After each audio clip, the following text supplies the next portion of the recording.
Good morning, good afternoon, good evening, everyone. Thank you for joining us today. Welcome to this webinar, the seventh in the ongoing series hosted by Technical Committee 347 in ISO, Data-Driven Agri-Food Systems. My name is Andres Ferreira, and I'll be your moderator for today's session. This webinar series is designed to explore key technical areas where standardization can support innovation, sustainability, and interoperability in agri-food systems.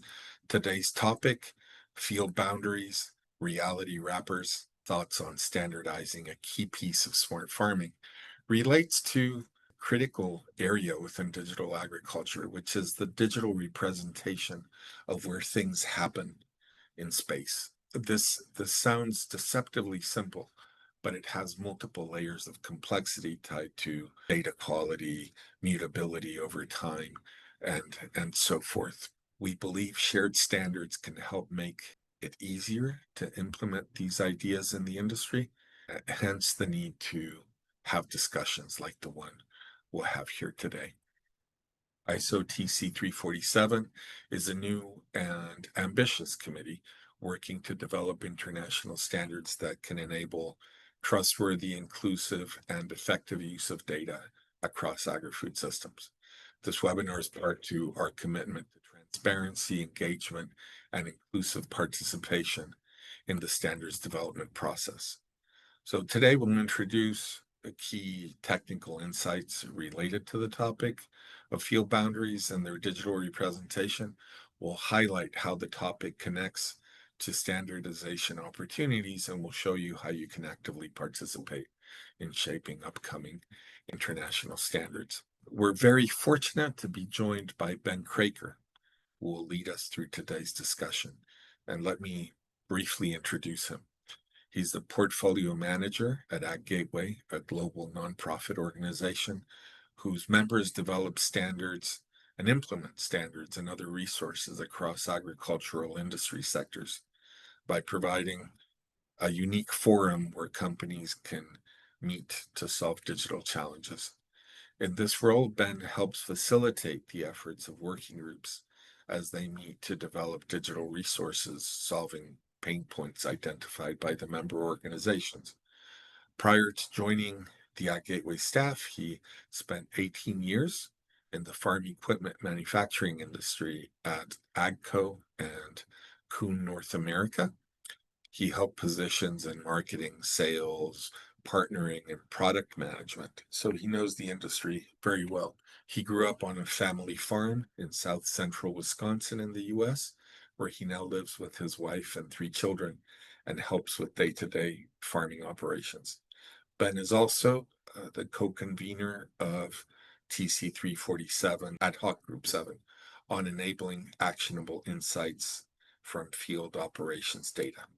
With that, Ben, the floor is yours. Thank you.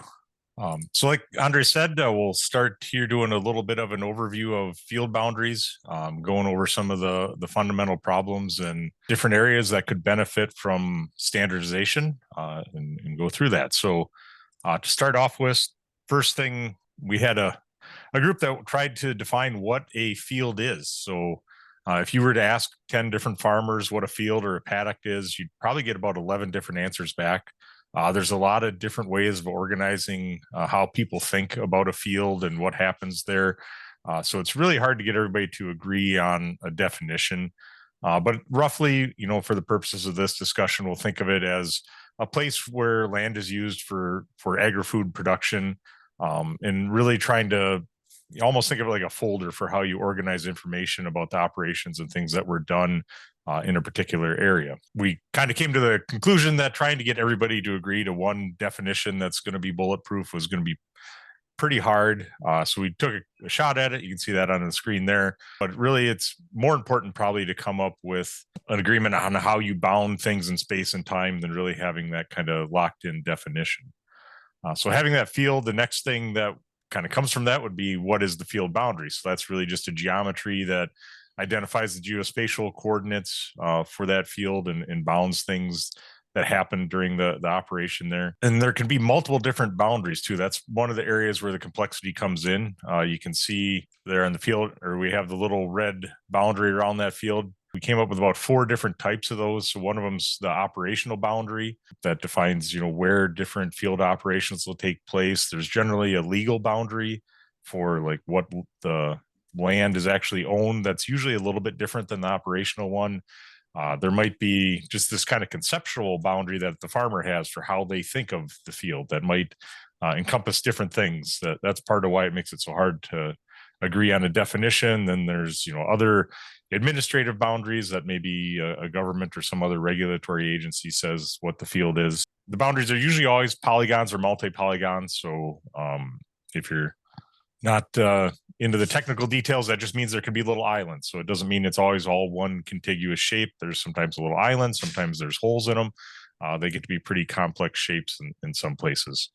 But really, like I said, just trying to define the perimeter of where things are happening. So why does this matter? So we've got a little image generated here that kind of shows the importance of the metadata and accuracy that is important for a boundary. So a lot of modern farm equipment has what's called section control or swath control, where it can automatically turn on and off parts of the machine as it's going through the field.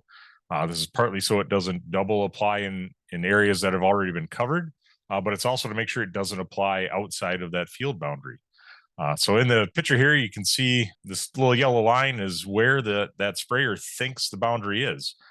So it is set up that if the boom tip goes out across that line, it'll start automatically shutting off those little spray nozzles to keep the spray inside the field. Here you can see that it's not looking so good for some of those flowers there, because this blue line is where that boundary actually is. So something was off in either data exchange or defining that boundary or accuracy. There's a lot of different things that go into that, but obviously we want to make sure that boundary is in the right place so things like this don't happen. So that starts a little bit with how boundaries are created.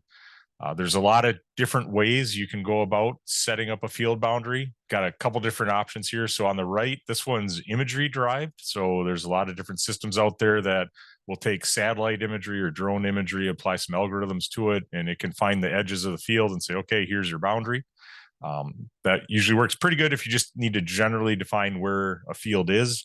Obviously, it's going to be driven by the resolution of the imagery. So if you have satellite imagery that's, each pixel is 10 meters, that's going to be kind of your limitation on how accurate that boundary can be. The kind of preferred precision ag method is the next one over here, where you can see this is what I'll call high point density GNSS. So GNSS is just the generic term for any satellite positioning system. There's a GPS is one a lot of people think of, but there's several other constellations up there. But with high point density, this is going to be driven by a machine. So as the machine's going along the field, it's going to be recording a point, usually multiple times a second, to record where that boundary is.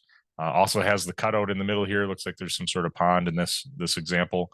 But that's going to be probably the most accurate one you can get. Another one here is a coverage map generated. So kind of similar to the machine driving around and defining it. You can also take the coverage map. So if you think of your yield map or as applied map from a sprayer or planter, you can take that coverage area on where that machine said it was applying product. And then different software tools will kind of look at all those points and say, okay, this is the perimeter of where that operation happened. Depending on how things were set up, that isn't always 100% accurate. There's some pretty complicated math usually involved in kind of figuring out which points are to be included and which ones aren't. But it does give you a pretty good map of the field. Other than in this instance, it must have been an aerial application or maybe a scouting operation where they didn't cut out the middle where that little pond is. So kind of one thing to keep in mind there. And then over here on the left is maybe a lower quality GNSS one where, a machine drove around here, but you can see it was only dropping points really kind of where it made a turn. So the distance between 2 points that was straight doesn't have a lot of the little orange dots in between it. So still should be pretty accurate, but not as accurate as this high point density one. You might not think that's too big a deal, but you can see if you look at the area of those fields, there's about a quarter of a hectare difference between the two. So that can add up quite a bit when you're going to some of these different systems and how it was defined. to know what the actual right boundary is. And we'll get into why that matters a little bit later. So that's a little bit on how they're created, and then how they're handled also has an impact on how well they work. So on the left here, you can see the kind of pinkish purple outline. Looks like it's one of those high definition or high fidelity GNSS boundaries. And they also went through and mapped out in yellow here some of the terraces. So these are kind of like the exclusion areas where, it's a runoff control or some sort of structure in the field that's trying to limit how much water is flowing. So they wanted to make sure those were mapped in there because for different applications, you maybe don't want spray to be applied in those areas. But on the right here, you can see where that got read into a system where a lot of systems have a limitation on how small a polygon can be, what the distance is between the two sides of a border in there, or just other limitations in what the system can process. So you can see a bunch of those terraces got removed, which, depending on the operation, might not be a big deal. But like I said, if the goal was to not have a spray or apply product in those areas because that's grass to control runoff, you've now lost that. And sending that out to somebody that's not familiar with the field might not realize that that's missing. So knowing when a system receives a boundary, how it's processed, if it does any changes, can be pretty important to know if it's the boundary you want to be using for a particular operation. And that kind of leads to, a little note on data quality being relative. But before we get into that, there are some other kind of technical, I guess, data quality issues. So bow ties is one that comes up a lot. This is just kind of the way points are laid out and how things are defined. Generally, if you think of a machine driving along the boundary, like our little tractor here, it's dropping that trail of points. And in this case, as the tractor's driving along, the boundary is to the right side of the cab as the operator's driving, which no big deal. That makes sense. But when you cross the border, weird things happen. So now he gets to this point and there's a little corner out here and the operator decides to drive around this way. Now the right side of the field, the right side out the window of the machine is the outside of the field, where up until this corner, it was the inside. Executes this turn, the inside of the field is now on the left side until he gets to this point and comes back again. Now it's back to the right side of the direction of travel is the inside of the field, which, you can see obviously the software drew this picture fine, but there's a lot of math and important things that need to happen there to get that right. You usually need a bunch of metadata to know how that works. Otherwise, when you cross this point, a lot of software will say, okay, this is the inside of the field still, but now the entire universe is the inside of the field. You've got this little part that's supposed to be inside of the field, that's the outside.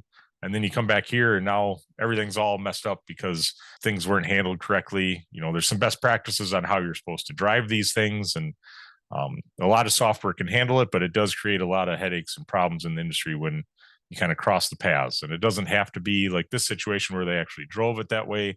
If you set the start and end points at the wrong spots, sometimes that can trigger it too. So a lot of little different issues that pop up in there. But like I said, the quality is relative. I kind of alluded to it a couple times. It really depends on what you're planning to do with that boundary to know if the one you have is good enough or not. I'd mentioned the GNSS accuracy. So there's a bunch of different types of correction sources out there. A lot of people are familiar with your phone when you're driving around or walking through a city to get directions. You've probably noticed that it can usually tell if you're on a road, but it doesn't know if you're on the left side or the right side of the road. And that's because the GNSS in your phone isn't really very corrected. So you're probably within 10 meters of where you actually are, give or take. Most modern farm equipment in most places around the world is going to have a correction source where the base system will be within a meter of where it actually is when it's defining a boundary or doing a field operation. You can purchase additional hardware or subscription services to get a more accurate position where you can get all the way down to within a centimeter of where you actually are. So those very highly accurate ones are obviously more important for things like autonomous vehicles and some of the section control stuff like we showed in the previous example. But you might not need that if you're just looking at, I just need to lay out the soil sample map or something like that. That's not as precise. Provenance, we kind of alluded to, that's another important thing. So like I said, if it gets, the boundary gets transferred to one system and they run it through their process, which removes points because they have space limitations or processing limitations. That's important to know, because if you're the recipient of that boundary and you need the really high accuracy one, and somebody changed it, it'd be good to know that it was changed, maybe how it was changed, or at least reference back to the original if there is a higher quality one out there. There's some other probably more technical things like what geoid was used. I went through point density, the age. So even like, was this boundary made last week or is it 4 or 5 years old, can have an influence on how accurate it is. The geoid is what model of the Earth. So people probably know the Earth isn't a complete sphere. There's different models out there that account for the different kind of bulges and shapes of the planet, which gets to be pretty important when you're looking at different systems. And there's even systems out there just assume you're operating on a flat plane. So knowing which one you have and what you're working with gets to be pretty important.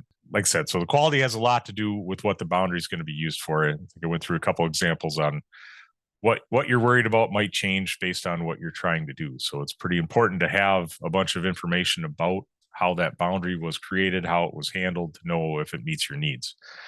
So that drives a lot of things for semantics and metadata. So got kind of the 3 different options here that we kind of reviewed. This one showing like a satellite image used to define boundaries. Here, somebody's drawn it with their finger on a tablet. And then this is an RTK base station that's going to give you that highest accuracy position for a machine driving around out in the field. So it'd be great if you, when you receive a boundary, you knew what monitor, what, GNSS receiver, what was the correction signal quality, even what machine was used can be important. Was this a small little quad bike that somebody was driving right along the perimeter of the field, or was this a 30-meter boom on a sprayer and the operator's kind of estimating out at the end of that tip, yep, this is the boundary where it's being defined 15 meters from where they're sitting and driving along. And then, like I said, knowing where it was stored, if it was edited, or if any processing was done to it, all becomes pretty important for different use cases. The other thing that we mentioned a little bit was dealing with change. So the only constant in life is change. So, for example, tree lines disappear. So you can see a field here. There's a little tractor down here with a loader pushing some trees off. You can see that after they trimmed up some of those branches and pushed everything off the field, now that field's a little bit bigger. Same thing happens the other way. Somebody adds a windbreak, or the branches just kind of grow in over time. That field boundary gradually moves over a little bit. How do you handle those changes? There's other things that people probably don't really think about, like continental drift. Like, did everybody know that India is moving kind of north at about 4.5 centimeters a year? Now, if your reference station and your fields all kind of move together at the same time, that might work out. But for some systems, it gets to be pretty important to know that things are moving like that, especially, like I said, if your boundary's 4 or 5 years old, that can be a big change from where it was a couple of years ago, just as the planet itself moves around. And then other things that aren't really happening physically, just a sale of land or purchase of land. So you got to cut out a chunk of a field that was sold, or add in a neighboring field that's now being merged together. And then, like we kind of went over before, there's a lot of capabilities in different systems and things that can have limitations or have requirements that don't align. Another topic that's usually pretty closely related with boundaries is obstacles. So this kind of gets into the, if you cut an area out because there's a pond and different things like that, it's good to know if that area is passable or impassable, especially as we start looking forward to autonomous vehicles. Like, we've got the AI generated image here. So for that autonomous tractor coming up on this waterway that looks like it's been pretty rainy, normal days, maybe it can drive right through there without issues, but it looks like there's a little standing water in there. That's maybe a spot we don't want that vehicle to drive into. So maybe it's impassable today, passable tomorrow. And that can also be, not just weather dependent, but vehicle dependent. So for the little drone flying over, it doesn't matter to that drone if the waterway has water in it or not. It's going to fly over it either way, shut off its nozzles, continue on the other side. So knowing if passable, impassable, if it's permanently that way or temporary, and even if it's inside or outside the field. So if there's a radio tower or a wind turbine, not necessarily in the field, but maybe right next to the field, those are things that are likely important, especially for the aerial vehicles, to know if it's a regular crop duster spraying, it might need to know that, need to take that into account to the flight plan, that we can't turn around there because there's an obstacle. Buffer zones also fall into that. So, if this is a permanent waterway and there's regulations that you can't apply certain products, you need to know that so you can kind of cut out part of the field and not apply there. The height of the obstacle is something that people probably don't think a lot about. It's kind of the reverse of this, where maybe the little tractor can drive under a tree branch, but the drone's going to want to know about a branch that's 3 meters above the ground, hanging out into the field. And then there's other kind of features of the field that aren't necessarily obstacles, but are usually good things to know. Again, probably, especially if you have custom operators or autonomous equipment looking forward on where's the spot that it's supposed to go to reload, where's the right place to enter or exit the field. That can get pretty important, especially when you have maybe irrigation canals running around the field. You can end up driving around a long time trying to get into the field if you don't know the right way to go. And then there's other obstacles that might be other machines. So if you have an irrigation system that moves around in the field, one day it might be in one spot, one day it's in another. So knowing where that is and how to mark it and which vehicles should avoid it get to be pretty important. Then, the purpose of this boundary is sharing that information and communicating with others. There's a lot of different use cases for that, trying to identify which fields are used for different programs. Oftentimes you need to have some sort of anonymization with that without the GPS points on there. That's one thing that's a little tricky if you're going to anonymize information about a field and you include all the high accuracy positioning information. That can be pretty tricky to do. And then there's different scenarios where maybe you don't have all the data you need to be able to do that. Then with the regulatory side, the complex cadastral representations. So knowing where a field is for different reporting and government programs doesn't always line up with everything. So this is a real world example on our farm. So this green box we call Dad's. So that was Grandpa's farm. That's one legal parcel. This blue one's the home farm. So that's another legal parcel. And then this pink one is, well, my uncle owns that. So we rent that for the farm. So those are the different legal boundaries for the land. And then this is the one of the government reporting blocks that we use, and this is the other block. So you can see it splits the one legal parcel kind of in half there. It doesn't really line up real well, but that's the way the government says we have to report production and other things. And then these little things are the actual boundaries of the fields that we farm. So in this case, they're smaller than government defined boundaries. So you can see they don't line up, they cross borders here in the middle. So it gets to be pretty tricky. I've seen other situations where it's the other way around, where fields are so big, they don't fit into what the government defines. So they have multiple cadastral boundaries that are assigned to one field boundary. So you can have that many to many relationship that makes it pretty tricky to get all these things to line up. So that kind of leads to when you're exchanging the boundaries, probably having some sort of standardized file format would be good. There's a lot of different things to consider there on file size versus human readability. Generally, those are inversely related. So if you have a really small file, usually it's binary, and showing it to a person in a text editor doesn't do much good. But if you want to do some troubleshooting, having something that's a little bit more text-based that a person can understand is important, but generally that has a higher file size then. And then there's other aspects too about if it's an open format or if you're dependent on a specific platform to know how to interpret that file. And then kind of alluded to it a little bit, but the inherent encryption and security needs, does that need to be baked into the file or is that handled elsewhere? Anybody that's done a little bit of precision ag stuff is probably familiar with the shapefile.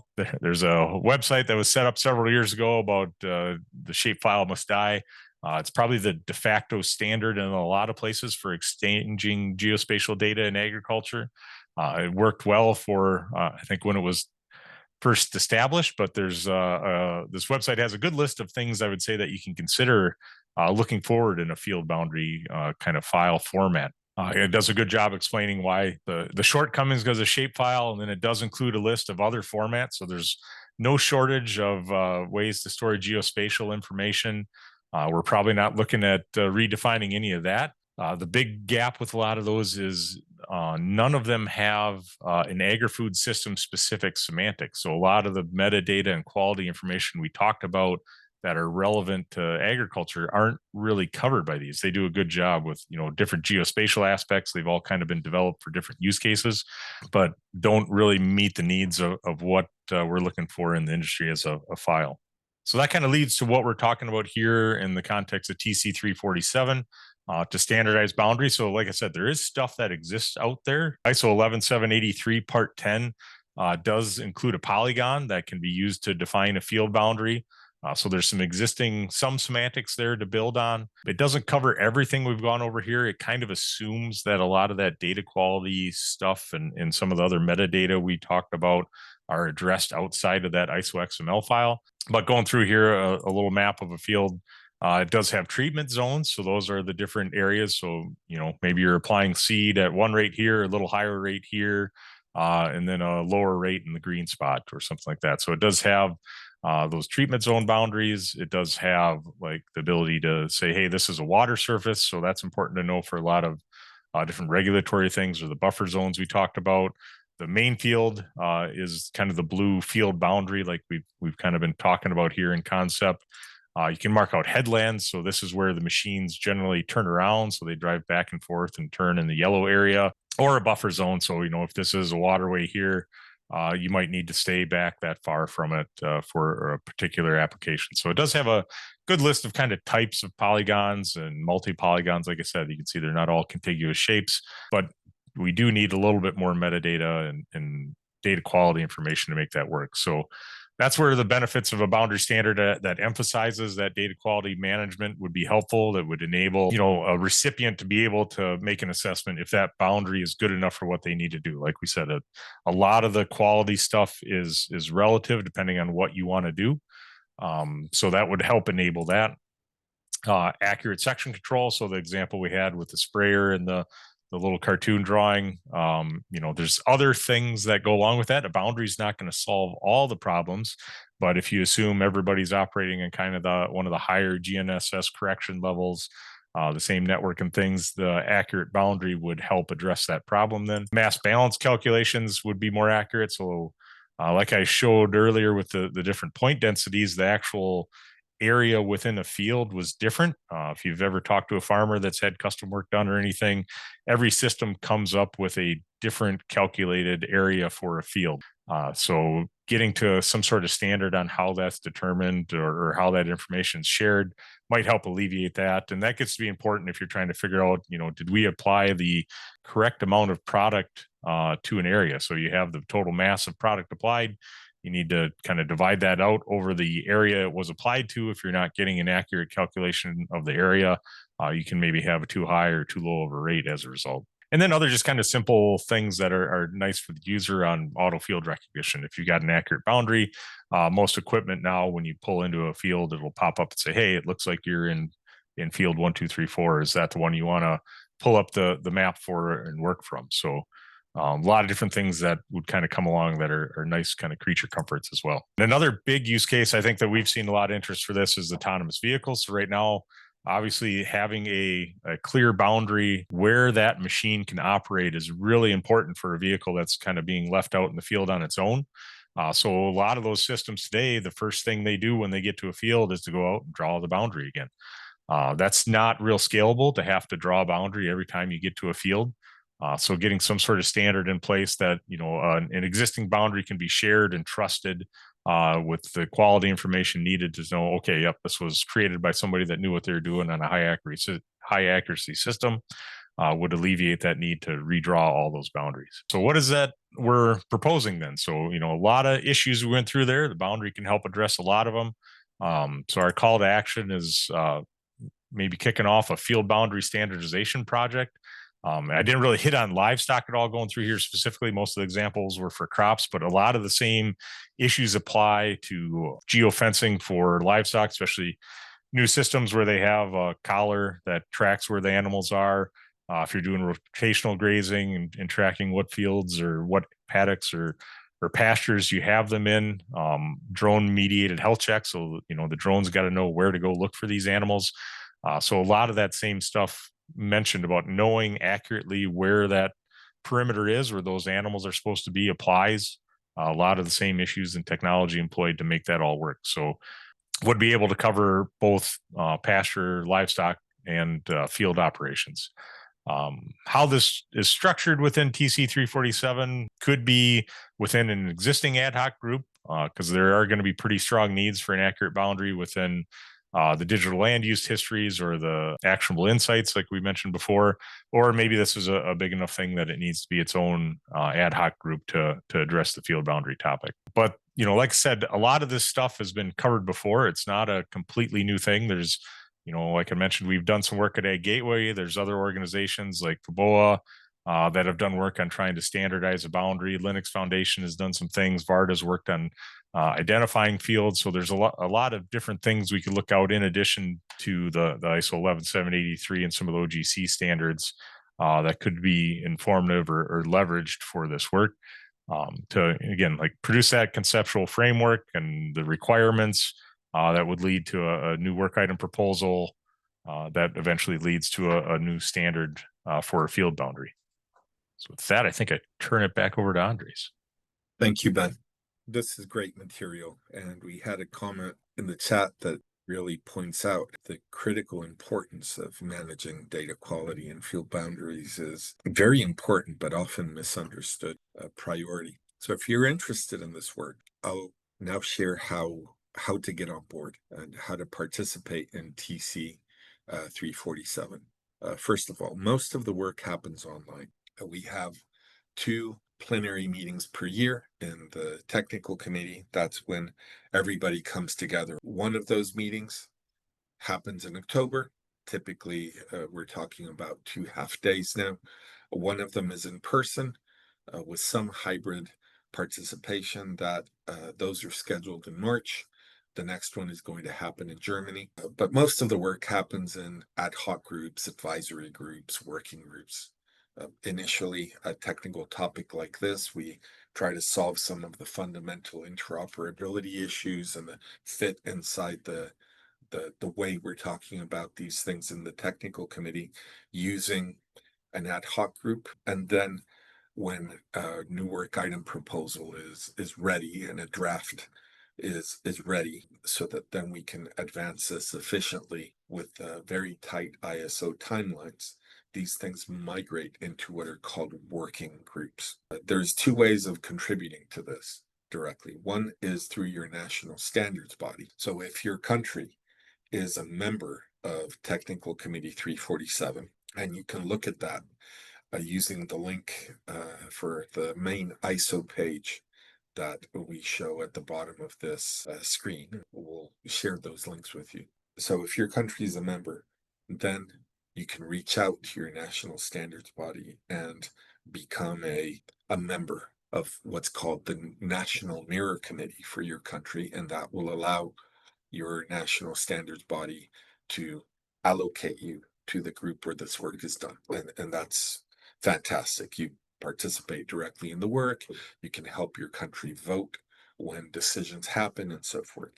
Another possibility, especially if your country is not a member of TC 347 yet, is to participate through a liaison organization, such as International Society of Precision Agriculture, or AEF, or Ag Gateway, or ICAR, and so forth. Also, a list of liaison organizations is available in our main ISO page. And with those, in those situations, you can, as a member of the liaison organization, be allocated by your organization to that ad hoc group. You can participate in all the work, you just can't vote, which isn't really very impactful. You can have the same influence on what is produced as you would otherwise. So please consider doing that. We'd love to have you if you're interested. Like I said, this is a very important topic. Also, feel free to email us with any questions you might have. I'll kick off the questions with something that you alluded to, Ben, but didn't dwell on for very long. I think something novel about the approach that you're proposing here is the recognition that field boundaries have different purposes, and that their fitness for use for any given purpose depends on the data quality and the provenance of that boundary. Say, like driven with a high density real-time kinematic system versus drawn in Google Earth. And then there's a a set of possible usages for those as well. Could you elaborate a little bit more on what that's about and the sorts of the ways of assessing the data quality and representing it? Yeah, so a lot of that gets to just when somebody receives a boundary, making sure a lot of that metadata is on there because we've had discussions in the past where we were going to say, well, is a boundary good or bad? And we are going to have, like a green, yellow, red indicator. But as you kind of dig into that, it seems like that'd be pretty easy to say, oh, yeah, this was somebody standing in a field with their dirty finger on an iPad drawing this over some sort of non-geo-rectified aerial imagery. That's not going to be real great or real accurate to where things actually are on the ground. That's how you end up with that sprayer example. So knowing how that was done versus, like you mentioned, the high accuracy system is really all about capturing a lot of the metadata so that when somebody receives that boundary, they can look at, okay, these are the things that are important to me, and knowing it at a pretty granular level. So for the like autonomous vehicle use case, there's the potential that, hey, this was recorded with a high accuracy receiver. They recorded a lot of points, but along the north side of the field, they drove across a tree line, and that interfered with the GPS signal. So that north side isn't actually very accurate at all, even though the system they used was supposed to be an accurate one. Something went wrong. So in some instances, you're going to want to know all the way down to the per point basis on how accurate was that information, so that you can really trust that, like I said, with autonomous vehicle, you can turn it loose and be confident it's not going to drive outside the area you intend it to. There is a question, well, two questions actually, about the Z axis here. So Christian Hennig, our convener for Ad Hoc Group 5, and also an anonymous attendee, bring up the point of, topography and the Z axis, right? So Christian says, do you also plan to include geographical height of the points of the polygon? Right. So the description of the polygon as an XYZ construct, right? So that when you have Washington State in the US and you've got these very steep slopes that you're trying to grow on, the projection from on top and the actual area are different, right? So that's a pretty easy answer from your point of view. I Yeah, think that's that's a my little example with my little fields. That's where I live, is all very small fields because we farm on the top and the bottom of the hill. It's too steep in between. So very very aware of how that works. We always joke we get more yield on the hillside because there's more field there. But and yeah, that's something important that would be, the elevations included with the GNSS positioning data. So that would be something that would be tracked there.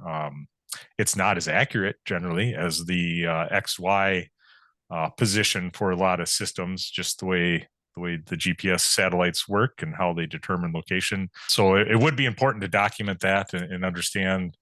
Most of those receivers will put out an estimate on how accurate it thinks it's being in both X, Y, and Z directions. So that would be something important to have because, like I said, the example I gave where you always get a different area for the field, like you mentioned on hilly areas, that's going to affect that quite a bit.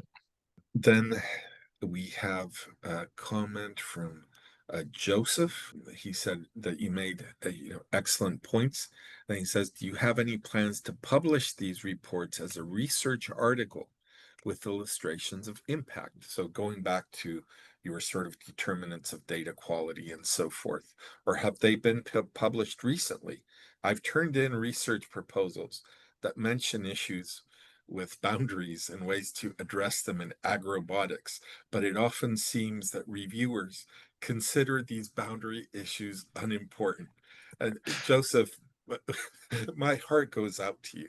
Right? It's sadly true that for many people who aren't that close to the day-to-day of managing digital agriculture data at scale, these are like abstract problems, right? And it's really a valley of tears. Uh, Ben, any words of encouragement for Joseph? I don't know if we'll publish this. We've probably alluded to some of this in different things we've done. But yeah, definitely agree with your points there that there's a lot of farmers out there that have a system and they've got 4 or 5 different boundaries associated with the field and they're never sure which one they're supposed to use. So Like I say, a lot of the people that are interested in making a cool robot maybe don't consider some of that stuff, which kind of leads to the situation I described, where every time you get to the field, you got to draw a new boundary because you can't trust anything you had beforehand. One of the possible outlets of work in an ISO committee is a thing called the technical report. And what Joseph was bringing up, which was like systematically listing and considering and weighting these different issues, might be a good fit for that. Among the multiple different initiatives that we're considering right now for new work, several of those, potential groups are thinking about putting out technical reports as part of their deliverables. This might be a good thing to consider.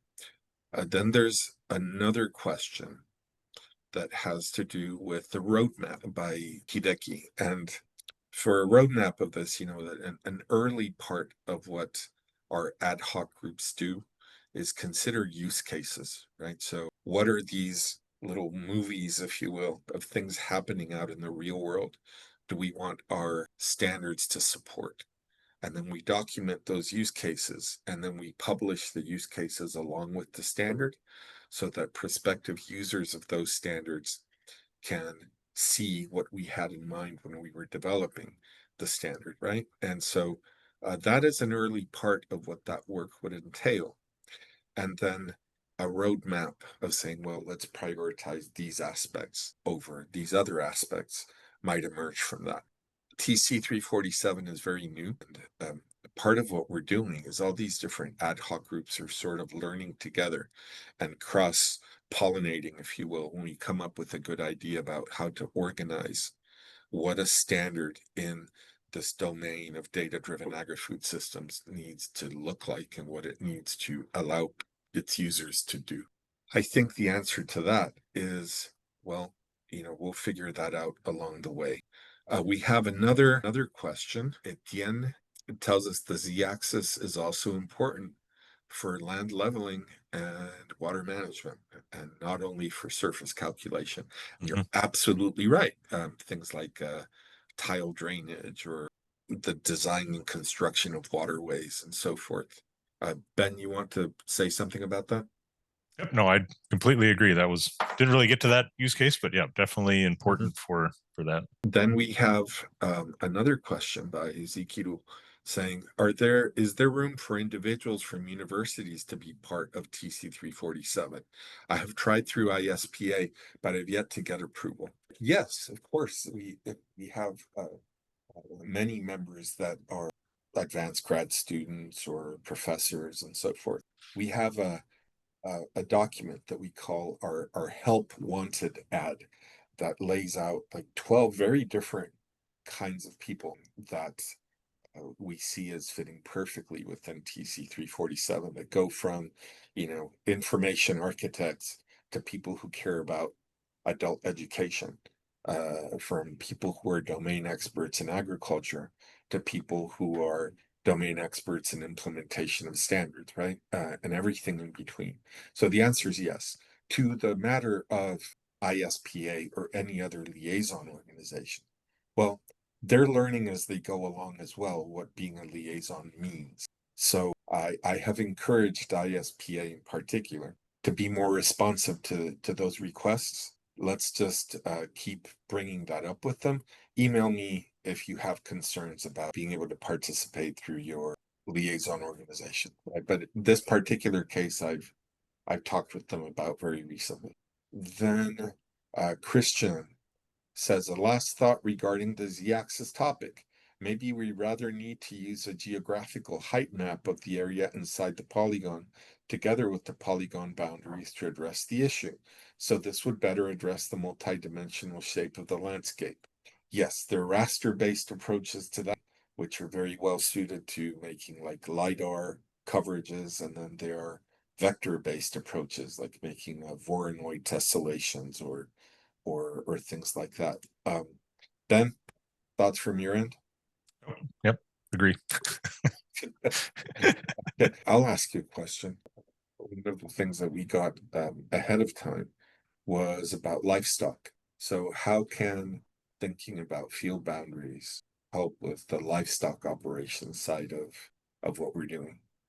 Yeah, so there's probably a bunch of different use cases there too that we probably didn't really go through on how people are managing livestock, especially out in pastures. Like I think we alluded to a little bit on rotational grazing. So you want to move them from one paddock or pasture to another on a fairly regular basis, or you want to do some sort of go out and check to see where they are and see how they're doing. Knowing where they are and where they're supposed to be is pretty important. So I don't know. I don't know if it's everybody to agree with me, but I think of a pasture as just being kind of like another field. Instead of growing a crop, you're growing an animal. So a lot of the same, I think, principles would apply to knowing accurately where that is on the planet and where you should be finding those animals, and that's so a lot of it applies there. There, I've even been in discussions where we debated whether a pen is the same thing as a field, or if that's a facility. So there's probably some scale involved there, some interesting discussions to be had on how you model that information to know where the animals are kept. If the same thing you need to know about a field applies to animals inside a barn that's divided up into pens, or how you go about doing all that. It's probably a little bit different, but probably some interesting discussions to be had there and figuring out the scope and what we want to address for this project. All right. How do you see driving adoption of an ISO standard in the ag and ag tech community? Rachel, Ben? Well, I think if it works and we get good engagement, that'll help with a lot of it. We went through a lot of issues here around field boundaries. So I think if we can come up with a good solution that's going to address a lot of those, that is, hopefully relatively easy for people to implement, that would be a big driver. I think for some of the newer things like autonomy and stuff that we've talked about, they're often very focused on building out a product and don't pay attention to standards. But I think as they start to scale a little bit, that issue of always having to draw a new boundary and things like that is going to come up, and they're going to say, hey, we need a solution for this, and it's not going to be one market player that's going to dominate it. We need to probably have some sort of standard. And I think as they get to a tipping point, a lot of the industry will come around to say, hey, we need to agree on how we're going to do this so that we can all grow and benefit. Something that I think is beneficial here is that the producers and maybe among the main consumers of this kind of data are the machinery companies and the FMIS companies, the farm management information systems companies, that unlike other segments of the agri-food systems industry, are accustomed to collaborating, right? Because users, in their case, farmers, have the reasonable expectation that an implement of one brand can interoperate with a tractor or a machine of another brand. And so a lot of that game of not wanting to collaborate with standards is something that these segments of the agri-food industry have already passed, right? So I think that as long as we have people on the team that are familiar with the dominant models of this, like the ISO XML one that Ben showed earlier, and that we come up with solutions that are consistent with those, I think we're going to be just fine. There will be interest in this. Mike, briefly, please go ahead. I don't think I can make you speak, so just if you could type what you were going to say in the chat, that would be good. Stuart says ISO standardization seemed to carry some regulatory weight. Adoption might be driven by regulation. That's true, in that when governments are seeking to regulate something, they tend to favor existing standards. And the World Trade Organization has the expectation barriers to trade be avoided through the use of standards. And Michael said there's a lot of interest in this work at the USDA. We just had an innovation forum, and there were a lot of questions and use cases coming up within the USDA. Excellent. Hopefully that means that they would be interested in collaborating. And with that, we are going to shut this down. Ben, thank you so much for your clarity and for your effort in showing the issues that are affecting our ability to make accurate field boundaries and the exciting possibility of upcoming work in TC 347. Folks, remember to email us if you have any concerns. And with that, I hope you have a great rest of your day. Thank you.